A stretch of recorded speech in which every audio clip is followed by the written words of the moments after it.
boa tarde para você e para todo mundo que acompanha o Jogada Segundo Tempo. O Tricolor de Aço conseguiu mais uma vitória, 2 vitórias e um empate e a classificação para a próxima fase.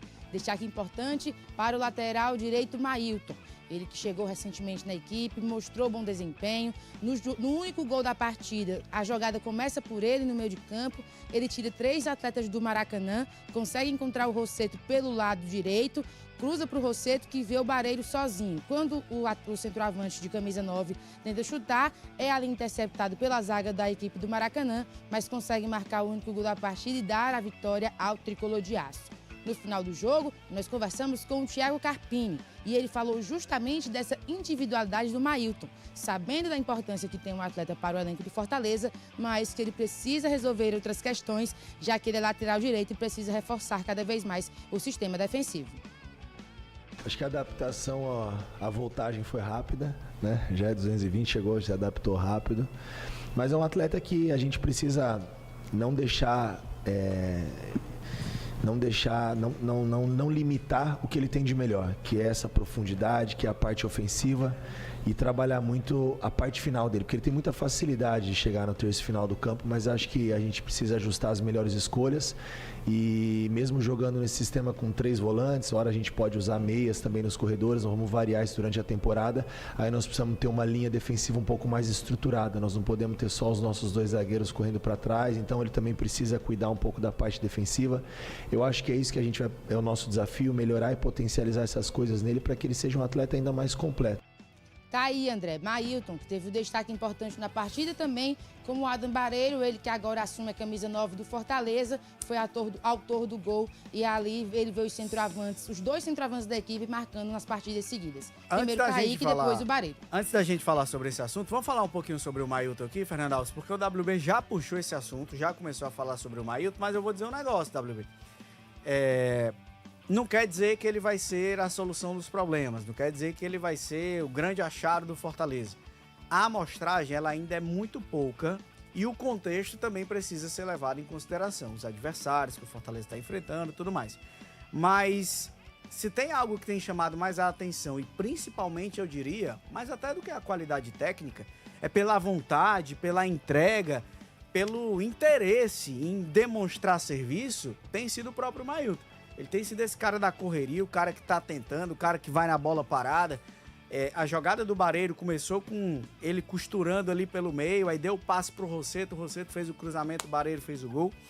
Ele tem sido esse cara, Breno, que tá, pelo menos nesse recorte, repito, pequeno, não é nenhuma análise definitiva, não quer dizer que ele vai ser o dono da posição ou a solução dos problemas, mas ele é quem tá mostrando essa vontade, esse interesse. Exato, tem uma frase que fala que quem tem vontade tem metade, e vontade o Mailton tá demonstrando. E se a gente parar pra pensar que no ano passado, uma das principais reclamações dos torcedores, até aquela arrancada que o time deu com o Palermo, era de que o time jogava sem vontade, parecia que os caras estavam obrigados em campo, você começar o ano demonstrando essa gana por estar participando, por querer estar ajudando o tempo todo, apoiando, pro torcedor já é interessante. Fortaleza fez poucas contratações até aqui, mas a do Mailton é uma que começa bem. Eu acho que começar bem para um time que vem de uma temporada horrorosa, de um rebaixamento, já é um ponto positivo. Você tem toda a razão, não dá para dizer que por conta desses 3 jogos o Mailton vai fazer uma temporada espetacular, mas o início dele é bom. O início dele é bom. E numa posição que o Fortaleza estava precisando de jogador. Numa posição que o Fortaleza não tinha conseguido, só no finalzinho lá com o Mancuso, estabelecer, mas que teve muita rotatividade no ano passado todo. E o Mancuso teve que jogar já do outro lado, porque o Fortaleza não tem lateral esquerdo também. Então acho que o Mailton, ele até aqui tem se mostrado uma chegada interessante no Fortaleza. É participativo e apoia bastante. É um cara que vai muito ao ataque, constrói as jogadas. Mas claro, a gente tem que entender o nível do campeonato, a gente tem que entender que depois vai ficando mais difícil com a chegada de uma Série B, mas até aqui o Mailton é uma contratação positiva. Vamos ver se ele consegue manter o ritmo e desenvolver na lateral direita do Fortaleza. E aí os outros jogadores também precisam mostrar mais, seu Wilton Bezerra. E eu não falo na questão de primor técnico, condicionamento físico, a gente sabe que vai ser adquirido ao longo do tempo, ao longo dos jogos. A gente está no início de temporada, hoje é dia 19 de janeiro, mas essa questão da vontade, do comprometimento, do querer, do mostrar que está querendo, o torcedor percebe, o torcedor observa. Então acho que a questão que mais tem chamado a atenção do Mailton é essa mesmo, de postura, de comportamento, de ser o cara que vai ali e quer mostrar alguma coisa diferente, mais do que propriamente a questão técnica. Você faz uma força danada para extrair algo, né? Dentro, digamos, dessa pobreza de futebol que a gente tem assistido. E aí você, nessa extração, nesse trabalho, e você vai destacar aquele que pelo menos se esforça mais, aquele que coloca alguma coisa diferente em campo. E dentro dessa escuridão, é claro que aquele que se empenha, ele é visto. Mas foi apenas um detalhe que eu fiz, sem querer desmerecer o jogador. Ele pode ser até o ideal para a posição. O Fortaleza teve por ali sempre um jogador muito burocrático. O Palermo. O Palermo teve alguns momentos brilhantes. Teve um jogo que ele decidiu individualmente. Teve um jogo que ele se dispôs a atacar. Palermo não, rapaz. Você foi falar Palermo? Estou falando em Mancuso. Pequena diferença, né? Pequena diferença. De idade, de posição. Então, o Mancuso feitos na seleção argentina. O Mancuso é um trabalhador. Digamos assim, né? É um burocrata, meio burocrata. Ele não tem grandes apresentações. Ele teve alguns jogos maravilhosos. Eu dediquei a crônica uma vez, num jogo que ele decidiu, foi à frente, fez um gol maravilhoso. Foi contra a Juventude? Acho que sim. Fez um gol extraordinário. Eu gosto, ele é dedicado. Eu não acho o Mancuso extraordinário, mas um cara que pode, sabe, reivindicar a vaga no time do Fortaleza e terá essa vaga, sempre teve. Mas o Maílson, ele tem mais envergadura, ele corre mais, ele ataca mais. Eu fiz um comentário um pouco distante dessa efetividade, ao observar que em alguma jogada ele construiu mal. Só foi isso. Ele construiu mal. Ele fez a jogada do gol? Fez. Passou por todo mundo sem pedir licença. Nas demais, teve uma jogada lá que o Pochettino, rapaz, esse Pochettino ficou fulo da vida, porque ele entrou com aquele entusiasmo, com aquela avidez. O Pochettino estava com a glória pela frente, ele deu uma paulada lá na baixa da égua. Esse Pochettino ficou mordido, não foi mordido do porco. E era só um cruzamento. Outras, era só um cruzamento pro Pochettino. O Pochettino pediu a bola e ele estava... Rapaz, aquela banda do PV toda era dele. Pega naquele spray, tudinho que tinha fora, tudo era pro Pochettino receber a bola. E ele não deu. Afora outras jogadas, claro que eu estou exagerando. Você quer ver outra coisa? Eu disse aqui até... festejei a jornada do nosso Crispim no jogo anterior do Fortaleza. Foi por ali que ele fez isso, fez aquilo. Ele sabe, conhece a posição, conhece o setor. E aí ele foi escalado como ala pela esquerda. Não jogou nada. Não jogou nada. O Crispim, eu não me lembro de uma jogada que prestasse pro Crispim. Não jogou. Quer dizer, como é que pode um negócio desse? Ele ficou muito tem atrás, alguma inclusive. coisa. E é curioso, porque a gente conseguiu ouvir na transmissão o Carpini falando. E ele pedia pro Crispim subir pra encostar no Moisés, Claro. porque ele tava muito atrás. Ele Claro. pediu várias vezes, Crispim, encosta no Moisés, chega mais perto do Moisés. E nada, né? O Crispim ficou muito atrás no jogo. Olha, você quer ver essa incompletude? O assunto que eu estou falando aqui chama-se incompletude. Quem é o jogador mais acionado do ataque do Fortaleza? Moisés. Me diga o aproveitamento daquelas arrancadas do Moisés. Nenhuma. Poucas. Só teve a no primeiro Só. tempo que eu lembro, que ele passou e deu pro Barreiro, Pierre o Barreiro perdeu. E o Pierre perdeu. O Barreiro. Barreiro, ele não consegue dominar. O Barreiro Ele não hesitou dominou. e a bola volta e o Pierre chuta. Numa das jogadas. Por quê? Porque ele termina mal a jogada. Ou ele joga para os outros, ou decide jogar só para ele, o Moisés. E não pode ser só para ele. Ele vai até perder a jogada. É isso que está errado. É isso que está errado. O Moisés, você tem muita expulsão, é acionado, mas aí você vai botar na balança, vai esgrimir direitinho. Cadê o resultado desse esforço? Nenhum. Então tudo é questão de aperfeiçoamento. E que numa hora dessa, eu vi até o treinador falar em 3 volantes, que a linha tinha que correr para trás, aquela coisa toda. Eu acho muito difícil você tirar conclusões. Porque o desenho do jogo, você já sabe hoje eu já sei o desenho dos jogos do meio de semana. Como é que vai ser? Como é? É ataque contra a defesa. Ataque contra a defesa. Então é uma espécie de treino Isso é muito treinado, sabe? Bota uma defesa assim assada e o ataque, um auxiliar assim carrega da defesa, outro do ataque e fica aquela coisa. Então você já sabe que o time só tem uma saída, é atacar. É criar, trocar passes, acelerar, na circulação de bola ser rápido, fazer jogada de extrema. Quer dizer, o desenho já está lá, o time já sabe o que é que vai acontecer. Aí você sabe o que vai ter pela frente, mas mesmo assim não consegue aquela imaginação dos homens que armam, dos homens que procuram organizar a jogada. Esse clima, eu vou dizer uma coisa. Opa! Tá brabérrimo. Tá brabérrimo, tá brabérrimo. Então, alguns detalhes... Toma uma aguinha, toma uma aguinha. Eu acho que alguns detalhes, eles não se encaixam dentro daquilo que o comentarista, o observador, fica procurando.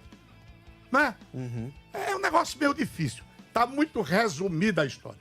Fernanda, Deixa eu espirrar. Despirre. Saúde. Saúde. Quer tomar uma aguinha? Vamos tomar. Vamos tomar, é importante.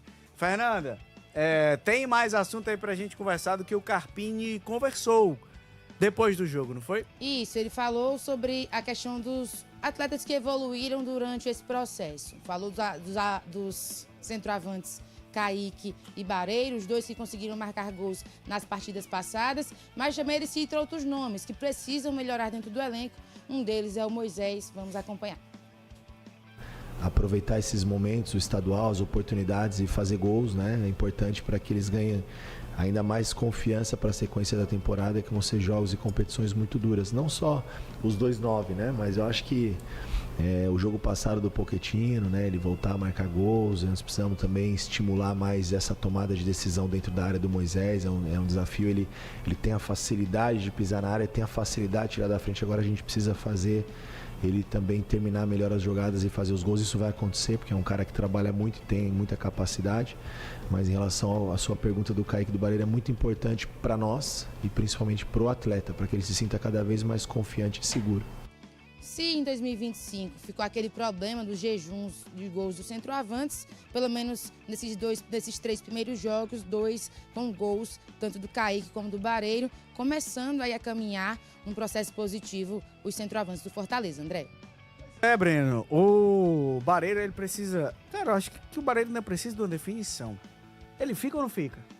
E segundo, o Kaique parece que vai ser mais utilizado nessa temporada do que foi no ano passado. É por uma questão de necessidade, de quantidade mesmo de peças que o Fortaleza tem no elenco. Ele é, caso o Bareiro permaneça, o reserva ideal, ou pelo menos o que pode de fato dar conta do recado? Eu acho que ele pode até ser um reserva interessante para o Fortaleza, mas eu acho que precisa de mais alguém, mais um centroavante. Até porque a gente está falando aqui de incertezas ainda do Bareiro. Se você consegue manter um Bareiro para uma Série B do Brasileiro, é excelente. Porque você não vai conseguir, nenhum outro time vai ter um atacante do nível do Bareiro, que é um cara que joga Série A do Brasileiro, que conseguiria, por exemplo, se encaixar em outra equipe de Série A, jogando uma Série B. E o Bareiro, depois que se achou no Fortaleza, é uma peça de mais perigo, é uma peça que faz mais gols. Então foi um cara que conseguiu se encontrar.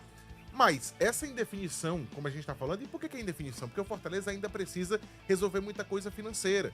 E tem muito jogador lá que o clube quer, mas que já falou, se chegar uma proposta interessante, vai vender porque tá precisando vender. Então você não tem essa garantia. E o Kaique, por mais que já tenha feito um gol, mas eu acho que ainda falta mostrar muita coisa dentro do clube. Ter ele como um reserva pode ser interessante? Pode, mas eu não acho que deve ser só ele. O Fortaleza precisa ir no mercado e ter mais uma opção de centroavante. É o que eu acho que tem que fazer. Foi o que ele fez nos últimos anos. Ele tinha pelo menos 3 opções para centroavante. Hoje ele só tem 2. Na base, até onde a gente sabe, não tem um cara que você tenha a confiança de colocar e achar que dá conta do recado. Então eu acho que o Fortaleza precisa de mais um cara para jogar naquela posição. Mas manter o Bareiro eu acho importante, se o clube conseguir. Agora, chegando uma proposta de um valor interessante, não vai dar para manter. Não vai dar para segurar. Porque o Bareiro é um cara que tem mercado e o Fortaleza precisa vender peças. Tem muito jogador que saiu que o time não ganhou nada. O Matheus Pereira, o Corinthians até revelou depois que teve uma compensação financeira, o que foi melhor ainda. Foi melhor, porque você pega um jogador como o Matheus Pereira, se ele saísse exatamente de graça, sem o Fortaleza receber nada, era mais um ativo que você estaria deixando embora facilmente. E é uma compensação que é pouca ainda para o que o Fortaleza precisa arrecadar. Ele projetou no mínimo 64 milhões com venda. Tá longe disso ainda, longe. Tá. Então, O Barreiro é um dos caras que tem potencial de venda, mas o clube sabe que também é um cara muito importante para o retorno esportivo que ele precisa em 26. Tá longe. Fernanda Alves chamou, sacou o microfone porque tem informação. E aí, Fernanda? Justamente sobre essa questão do Barreiro, porque tem informação de que ele deu entrevista para uma rádio paraguaia falando de um interesse do Olímpia, equipe que é lá do país de origem do atleta. De fato, o presidente do Olímpia conversou com a gente e ele afirmou que entrou em contato com o Fortaleza, declarando interesse em levar o Barreiro de volta, ele que iniciou a carreira também nas categorias de base lá do Olímpia. Mas o valor pedido pelo Barreiro foi acima do que o Olímpia esperava. Nessa mesma entrevista, o Barreiro falou sobre o Fortaleza ter dispensado 9 atletas para mantê-lo no elenco, sobre todo o processo de manutenção do camisa 9 do Tricolor de Aço e que seria muito difícil nesse momento ele imaginar uma negociação, mas que tudo ia depender do clube, dos clubes dependendo da conversa. Mas neste momento não há negociações entre Fortaleza e Olímpia. Houve sim um interesse, mas o Olímpia recuou diante da alta pedida do Fortaleza, André. Isso aí, então o Barreiro, pelo menos por enquanto, vai ficando no PC. Intervalo rápido, a gente volta já, não sai daí.